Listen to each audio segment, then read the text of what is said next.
Hello, আসসালামু আলাইকুম guys.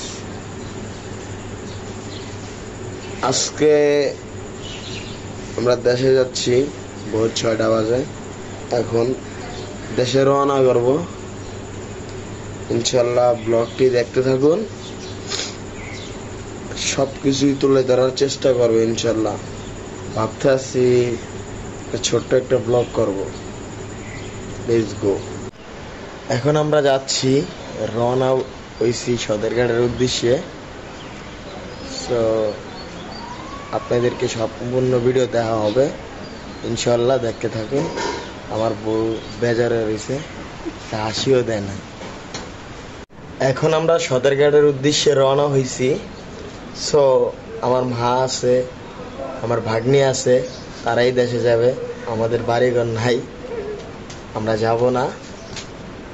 So সম্পূর্ণ ভিডিও দেখতে থাকুন ইনশাল্লাহ।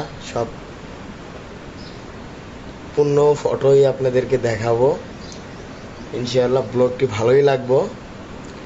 সবাই সদরঘাট যাব। তুমি কিছু কও? হাসতে হ্যাঁ, মনটা বেজার, কারণ তার বাপের ভাই সে যাইতে পারতেছে না। দেখতে থাকুন। তো এখন আমরা যাইতেছি পোস্তখোলাতে, ডাইরেক্ট সদরঘাটের গাড়ি যাব।